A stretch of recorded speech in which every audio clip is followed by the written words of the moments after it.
ಅಣ್ಣ ಇದನ್ನ ಇಟ್ಕೊಂಡು ನೇತ್ರಾವತಿದು ಇದನ್ನ ಹೇಳ್ಬಿಡಿ. ಅದು ಹೆಂಗೆ ನೇತ್ರಾವತಿ ನಡ್ಕೊಂಡು ಹೋಗ್ತಾನೆ ಹೇಳ್ಕೊಂಡು. ಹೌದಾ, ಯಾವುದು ಅದ್ರ ಬೆಟ್ಟದ ಬಗ್ಗೆನಾ? ಬೆಟ್ಟದ ಬಗ್ಗೆ ಇಲ್ಲಿ ಏನಾದರೂ ನಿಮಗೆ ಗೊತ್ತಿರೋದ್ರ ಬಗ್ಗೆ ನೋಡಿ. ನೇತ್ರಾವತಿ ಅಂತ ಹೇಳಿದ್ರೆ ನೇತ್ರಾವತಿ ಉಗಮ ಸ್ಥಾನವಾಗಿರ್ತದೆ. ಅಲ್ಲಿ ನೇತ್ರ ಅಂದರೆ ಕಣ್ಣು.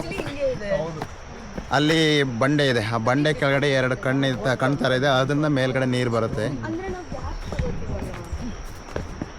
ಆಮೇಲೆ ಆ ನೇತ್ರಾವತಿ ಶಿಖರವು ಸಮುದ್ರ ಮಟ್ಟದಿಂದ 1520 ಮೀಟರ್ ಹೈಟಲ್ಲಿದೆ. ಸೋಲಾರಣ್ಯವೂ ಆಗಿರುತ್ತದೆ. ಹೀಗೆಲ್ಲ ಇದೆ ಇದ್ರ ಬೆಟ್ಟದು. ಕೆಲವೊಂದು ಜರಿಗಳು ಸಿಗುತ್ತೆ ಹೋಗುವಾಗ. ಒಂದು ಚೆಕ್ ಪೋಸ್ಟಿಂದ 1 ಕಿಲೋಮೀಟ್ರು ಬಂಡೆ ಪಾಲ್ ಸಿಗುತ್ತೆ.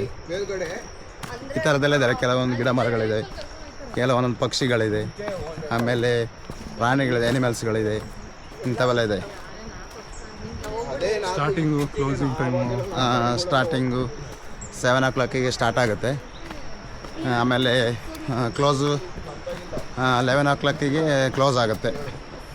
ಆಮೇಲೆ ಯಾವುದು ಅಲೋ ಇಲ್ಲ, ಚೆಕ್ ಪೋಸ್ಟಿಂದ ಈ ಕಡೆ ಯಾವುದು ಅಲೋ ಇಲ್ಲ. ಆಮೇಲೆ ಸಂಜೆ ಉಗಮ ಸ್ಥಾನದ್ದು ಹಿಂಗೆ ಇದು ಕಣ್ಣು ಅಂತ ಏನೋ ಹೇಳ್ತಿದ್ರು. ಅದು ನೇತ್ರಾವತಿ ಅಂತ ಹೇಳಿದ್ರೆ ನೇತ್ರಾವತಿ ಹುಟ್ಟೋದು ಒಂದು ಬಂಡೆ.